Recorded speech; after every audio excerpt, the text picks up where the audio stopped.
आदाब नाजरीन, आप देख रहे हैं ANN चैनल में 19 फातिमा। पेश है दोपहर खबरनामा। कोई टीकाकारी अमल मुकम्मल होने तक डिग्री इम्तहानात को मुलतवी करने और इम्तहानात को ऑनलाइन कराने का मुतालबा करते हुए पीर की सुबह तकरीबन 100 तलबा ने श्रीनगर कॉलोनी में वाक़ वज़ीर तालीम सबिता इंदिरा रेड्डी की रिहाइश गाह के रूबरू एहतजाजी धरना मुनज़्ज़म किया, जिस पर वहाँ का माहौल कशीदा हो गया। तलबा ने उस्मानिया यूनिवर्सिटी से सबिता इंदिरा रेड्डी की रिहाइश गाह तक रैली निकाली और वहाँ पर बैठ कर एहतजाज किया। इस मौके पर पुलिस ने मुदाखलत करते हुए NSUI और उस्मानिया JNTU यूनिवर्सिटी के मुताबिक तलबा को गिरफ्तार करके बंजारा पुलिस स्टेशन मुंतकिल कर दिया है।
एजुकेशन मिनिस्टर इंటి దగ్గరికి వచ్చి ఎగ్జామ్స్ పోస్ట్పోన్ చేయమని రిక్వెస్ట్ చేస్తే మేడం ని కలిసి ఒక గంట వెయిట్ చేయమన్నది.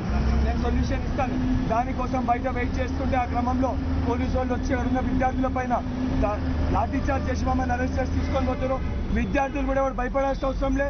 మీకు న్యాయం జరిగే వాళ్ళకి తెలంగాణ రాష్ట్ర వ్యాప్తంగా ప్రతి ఒక్క చోట ఎగ్జామ్ని అడ్డుకొని NSS కార్యకర్తలు సైనికులు అందరూ ముందుంటారని చెప్పని ప్రతి ఒక్క విద్యార్థికి వాగ్దానం చేస్తున్నారు. ఎడ్యుకేషన్ वज़ीर तालीम सबिता इंदिरा रेड्डी ने कहा कि तमाम अवामिल पर गौर करने के बाद तलबा के लिए इम्तहानात करने का फैसला किया गया है। पीर की सुबह OU और JNTU के तलबा ने वज़ीर सबिता इंदिरा रेड्डी के मकान के रूबरू एहतजाज करते हुए इम्तहानात मुलतवी करने का मुतालबा किया, जिस पर सबिता ने फौरी तौर पर रद्दमल का इजहार करते हुए तलबा से बात की। उन्होंने कहा कि इम्तहानात के निकात से मुताल्लिक़ पहले ही फैसला लिया जा चुका है। उन्होंने कहा कि तलबा को जहां चाहें टेस्ट लिखने का मौका फराहम किया गया है। तलबा की सेहत को फौक़ियत देते हुए ये टेस्ट मुनक़िद किए गए हैं। वज़ीर सबिता ने वाज़ेह किया कि फ़िलहाल इम्तहानात के इल्तिवा से मुताल्लिक़ फ़ैसला नहीं लिया जा सकता।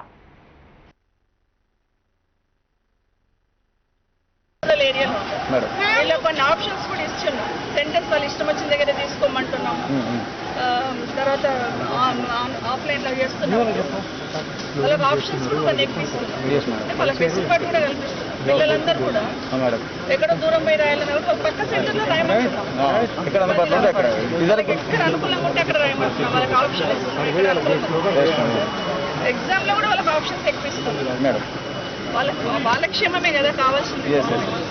ఇప్పుడు ఇంజనీరింగ్ స్టూడెంట్స్ అందరూ భవిష్యత్తు కాబోయే భావితరాలకు నిర్మాతలు వాళ్ళకి ఉంటుంది కదా, కనీసం వాళ్ళని పోవాల్సి వస్తుంది.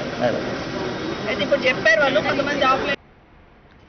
वज़ीर पंचायत राज जी दयाकर राव ने वरंगल में पल्ले प्रगति प्रोग्राम में हिस्सा लेने के बाद और कई एक तरक्याती प्रोग्रामों और रैत वेदिका का इफ्तिताह अमल में लाने के बाद खिताब करते हुए बताया कि बीजेपी और कांग्रेस कायदीन की जानिब से आबी तनाज़े पर वज़ीर आला के चंद्रशेखर राव पर तनकीदों को मुस्तरद करते हुए बताया कि वज़ीर आला के चंद्रशेखर राव ने रायलसीमा अपाची प्रोजेक्ट की तामीर के खिलाफ ट्राइब्यूनल से रुजू हुए हैं। और दयाकर राव ने बताया कि मुल्क भर में तेलंगाना के किसानों को वज़ीर आला के चंद्रशेखर राव की जानिब से जो सहूलतें फराहम की जा रही हैं मुल्क के किसी भी रियासत में मौजूद नहीं हैं।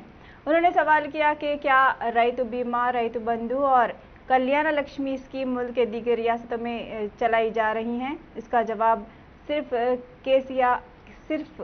और कुछ नहीं है। इस मौके पर TRS रुकन असेंबली घंटा वेंकट रमना और दीगर भी मौजूद थे। కేసీఆర్ కాదా ఒకసారి మన గుండె మీద చేసి రైతుల ఇబ్బందులు ఇలా రైతు వేదిక ఈ రైతు వేదిక మీకు అర్థం చేసుకోవాలి. ఇంకా రాబోయే రోజులు అర్థమవుతుంది. ఇదివరకు రైతుల పరిస్థితి ఎట్లుండే. నేను షాంపేటలో నేను కూడా ధర్నా చేసిన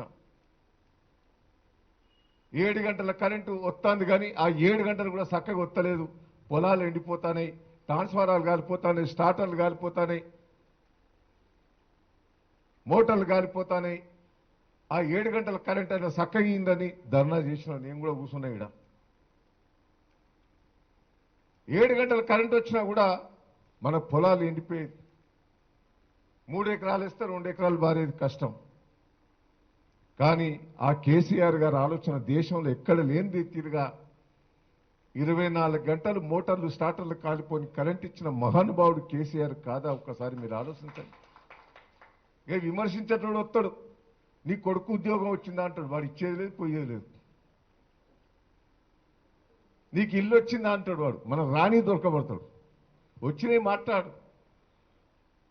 మరి వాళ్ళ రాష్ట్రంలో ఎవరైనా వేరే రాష్ట్రాలలో ఎవరైనా ఇంటింటికి ఉద్యోగం ఇచ్చినట్టు వాడు ఇయ్యడు. ఇప్పుడు కేంద్ర ప్రభుత్వం 1 కోటి ఉద్యోగాలు ఇస్తాను ప్రతి సంవత్సరం, ఒక్క ఉద్యోగం ఇయ్యలే. అది మాట్లాడరు. వాస్తవాలు మనం ఆలోచించాలి. ఒక్కొక్క స్కీమ్ చూస్తే మనం విచిత్రంగా ఉన్నాయి. నేను బయట రాష్ట్రాలు తిరుగుతున్నా, ఎందుకంటే నాకు మంచి పోర్ట్ఫోలియో ఇచ్చాడు.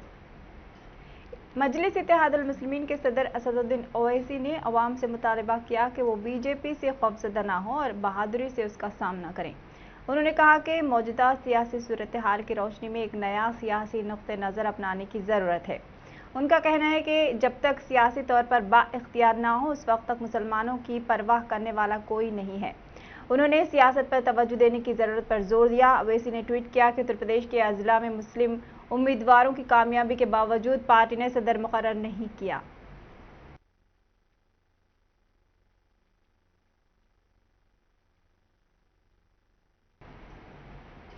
नए सदर पीसीसी रेवंत रेड्डी 7 जुलाई को ओहदे का जायजा हासिल करेंगे। गांधी भवन पर नए सदर के इस्तकबाल और हलफ बर्दारी प्रोग्राम के सिलसिले में दिन रात तैयारियां चल रही हैं।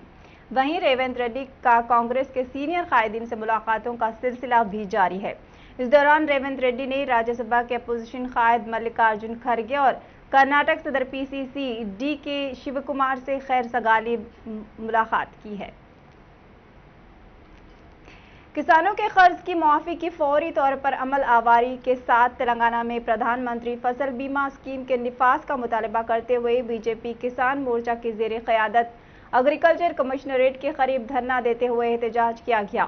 बीजेपी किसान मोर्चा के कायदीन ने किसानों के साथ मिलकर एहतजाज में हिस्सा लिया। इस मौके पर एहतजाजी कायदीन ने मीडिया से बात करते हुए किसानों को धोखा देने पर सीएम केसीआर को तनकीद का निशाना बनाया। उन्होंने किसानों को 1 लाख रुपये तक के कर्जे मुआफ करने के वादे पर फौरी अमल करने का मुतालबा किया। रियासत में कई कुदरती आफात की वजह से किसान परेशानी का शिकार हैं, लिहाजा रियासत में फसल इंश्योरेंस स्कीम को नाफिज करना चाहिए।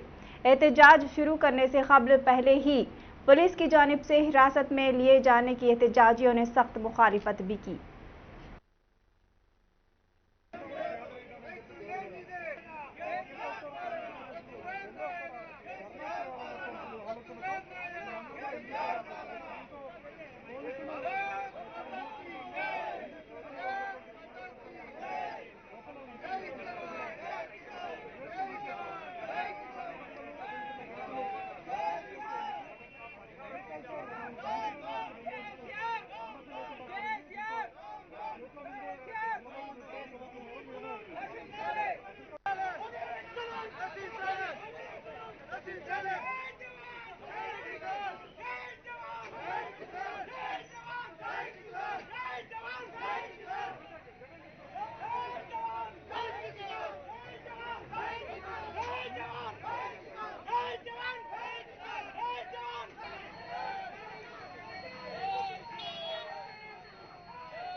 दोपहर खबरनामे में फिलहाल इतना ही। INN पर खबरों का सिलसिला जारी है। देखते रहिए INN चैनल। अल्लाह हाफिज।